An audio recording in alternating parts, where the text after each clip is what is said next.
God, it's so muddy. Hello everyone, hope you're all keeping safe and well. Really looking forward to when we're all vaccinated so we can get our lives back. I've been really busy for the last 10 days working on rebranding because Scrap the Mask had to go. It was causing too many assumptions and basically it's never going to change, I don't think. The name Scrap the Mask will always be associated to COVID. So that's gone, and my new name is Adventure Man Sam. It's a name that I was going to use actually before Scrap the Mask.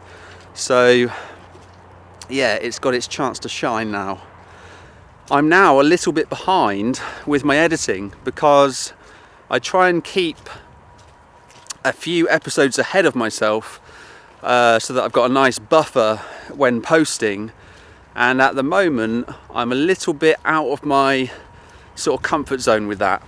I'm well within my numbers that I like to stay ahead with. So this week is a little bit different, but it's an episode that I wanted to post at some point anyway. In the conversational format, I think what I'm talking about probably comes across much more naturally than me just trying to talk to camera and tell you all about my kidney disease and stuff going on. So I hope you like it, and I'll be posting as normal from next week. So see you then.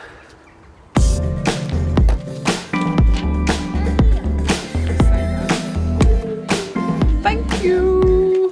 Right, 50 seconds, and then we'll have this chat. But yeah, I think it's quite an incredible story. You're clearly quite an incredible. What do you do? What do you do? Kind of, what's your work? As it were, what do you do? Yes, I'm a filmmaker. So you are a filmmaker. I went to uni. I learned award-winning, and that's your full-time thing. Yeah. I'm actually a qualified carpenter, but I switched. Well, I switched over to doing filmmaking. It's always a good talent to have, isn't it? Carpentry. Here we go. Pet Shop Boys, it's a sin. It's BBC Radio Oxford. Very good morning. Welcome to Friday. Oh, it's going to be a good one. Don't go anywhere. P.P. Arnold, the soul legend, is going to be on the show within the next half an hour. But before all of that, just imagine being told that your kidneys are going to fail by the end of the year.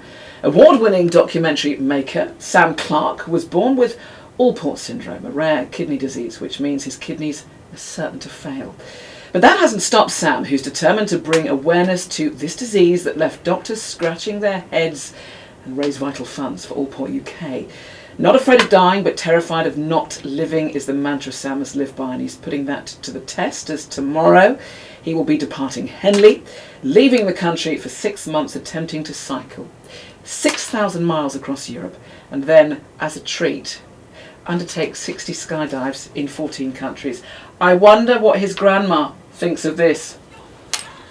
I think most of us would agree with your grandma. She's absolutely right, Sam. Welcome. Hello, how you doing? It's nice to have you here, and of course, tomorrow the adventure begins. Yes, it does, yeah. It's been a long time planning this.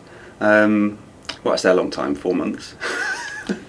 But the idea came into my head back in September, and I've just been infected by it, and I just have to get this done. Well, look, Alport disease. I mean, I know that you can kind of you can say it either way, but just explain what that is. It's something that you were born with, weren't you? So you've been living with this for the whole of your life. Yes, so I've had it passed down. It's hereditary within my family. It's a genetic kidney disease that causes hearing loss, eye abnormalities, and kidney failure. And what it is a mutated gene in the X-linked chromosome. So it affects the filters in the basement membrane, I won't get too technical, of the ears, eyes and kidneys. And those filters, when they're damaged, leak the good stuff that we're supposed to keep within our bodies, and I'm actually losing protein in my urine through the kidneys. So who in your family has had this and lived with this disease before you? Yeah, so it's on my mum's side of the family. So my mum's brother Terry was kind of like the guinea pig, if you like, for drugs like EPO and stuff like that. And I grew up seeing him dialyse. He was on dialysis for a good 25 years because his first transplant failed.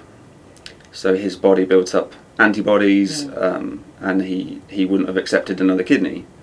And then it took a long time for blood washing to come along. And that was when his brother, my other uncle, was able to donate his kidney to Terry.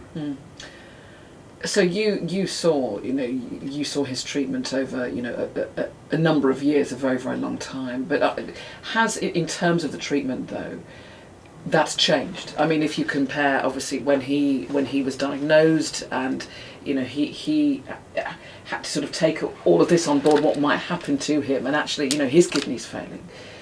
I should imagine though that the hope was better for you when you got that diagnosis. Yes, I mean, the dialysis treatment back in those days when my uncle was dialysing was a lot more gruelling. It was a lot more tougher on the body. And I think now developments have come on so much more that there are different options of dialysis. So I could take hemodialysis overnight and do it myself for 5 hours overnight.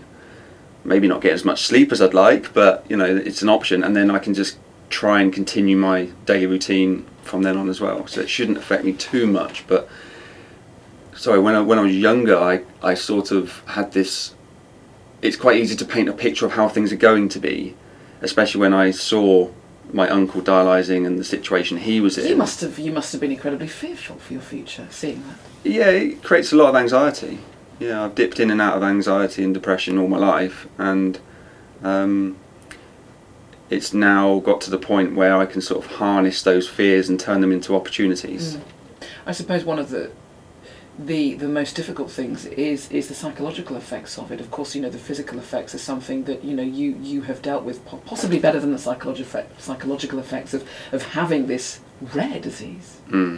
Yeah, the hearing loss and eyesight has been the physical, side of it, and I can't say that hasn't affected me because having cataract surgery when you're 18, when you should be passing your driving test, and seeing all your friends pass and driving before you was quite difficult. But I just had to wait, have the surgery. I passed when I was 19, and then the hearing loss, I would say, is the most negative side of all of it. There's nothing I can do about it. It's getting worse. I wear hearing aids to correct it. If you take your hearing aids out, what do you hear? It's very quiet. Everything's very quiet. Yeah, I rely on them, and the thing is, I've got to the point now where I obviously like them. I have to like them because I can hear so much better with them. It would be pointless not wearing them. So, and hearing aid technology has changed so much. Exactly. If we compare to how it was, even 20 years ago, they were quite cumbersome. But actually now, you would not see them.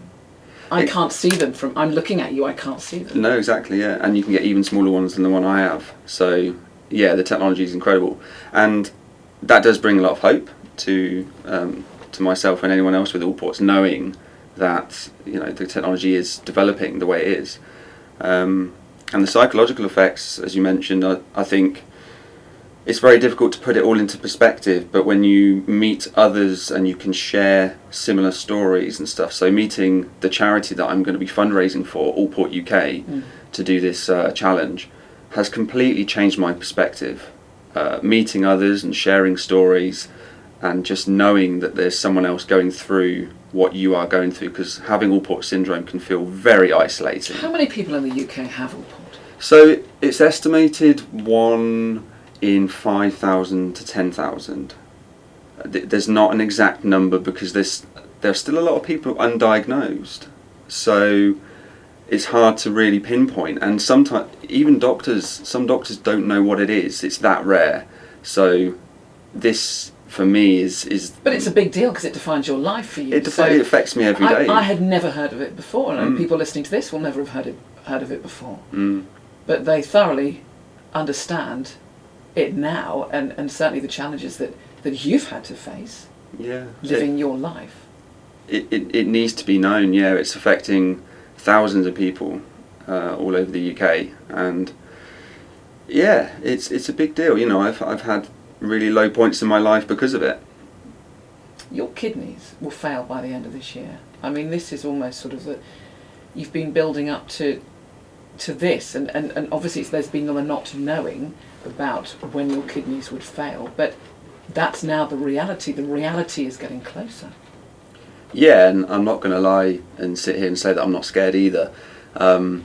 but that is the reality, and this is what I'm doing about it. You know, I've always grabbed life by the horns and decided, well, I'm not going to let it stop me from doing anything. You know, I'm a skydiver, I'm a snowboarder, a mountain biker, rock climber and surfer. Would you have done all of that without the disease? Do you think it spurred you on? I think it's definitely spurred me on to try lots of new things. I think maybe if I didn't have the disease, I may have stuck to one. But I think it spurred me on to try new things. I don't have a fear of trying something new because I just love that excitement I love that achievement, that sense of achievement of being good at something else and then just ticking that off the list and right, what's next, you know, and just having a go at things because life's for the taking. Well, that's we'll talk more about the challenge, of course, cycling 6,000 miles and 60 skydives as well. We'll continue our conversation after the cause and So Young. It's BBC Radio Oxford.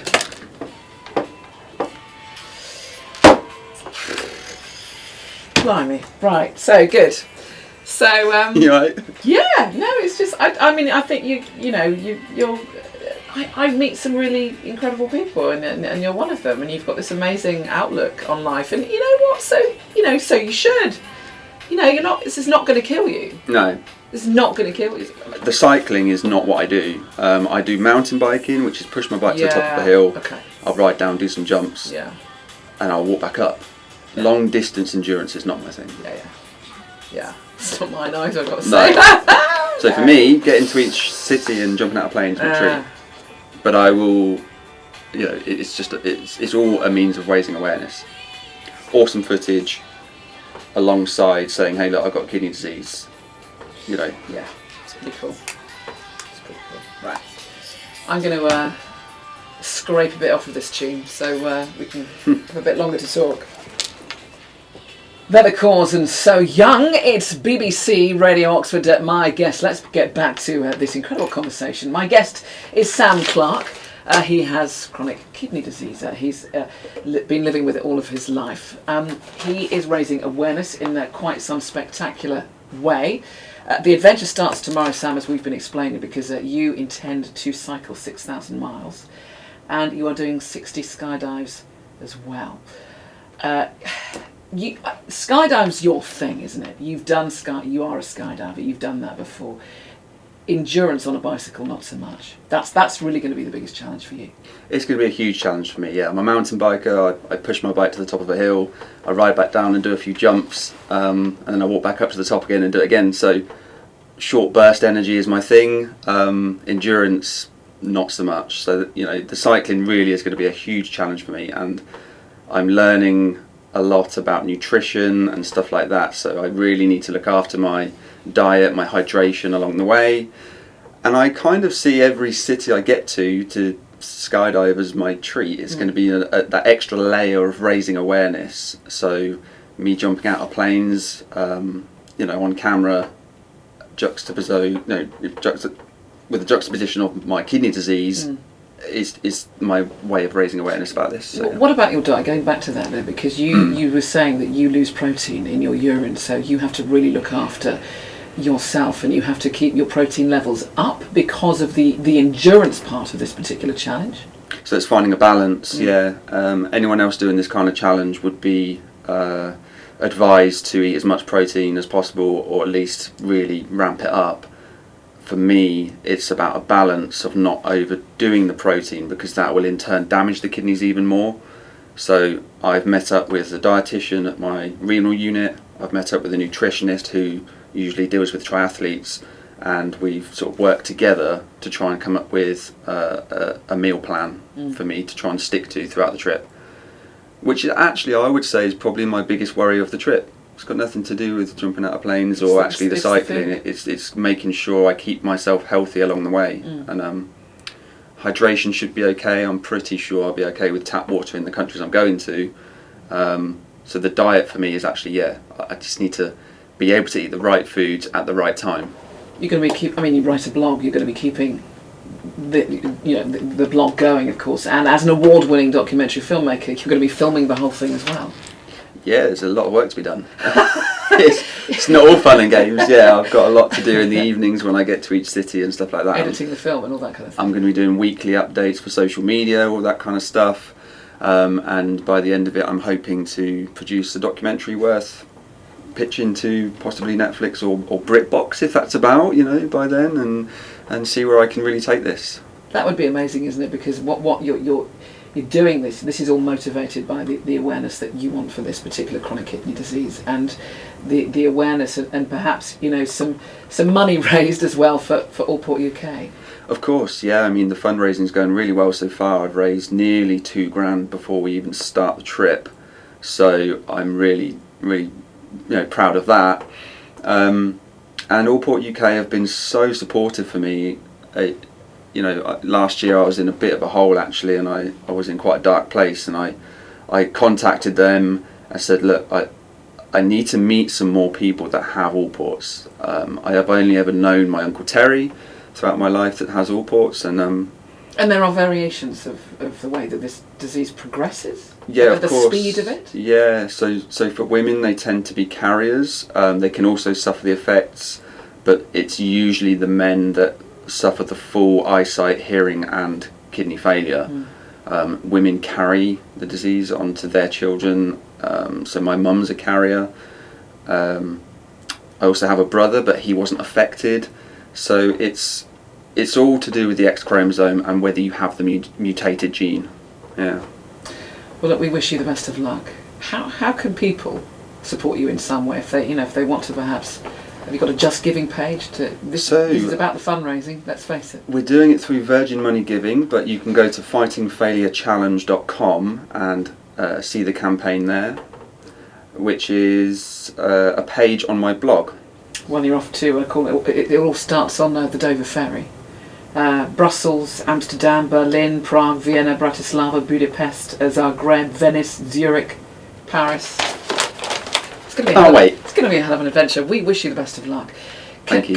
We're going to follow your progress as well. Yeah, that'd be fantastic. Yeah. And when you return, because you are out of the country, all being well for 6 months, because you're going to be monitored as well, aren't you? While you're doing this, your kidneys are going to be monitored. Yeah, I'll be meeting up with consultants in each city to actually have a blood test and urine sample and just check up where I'm at.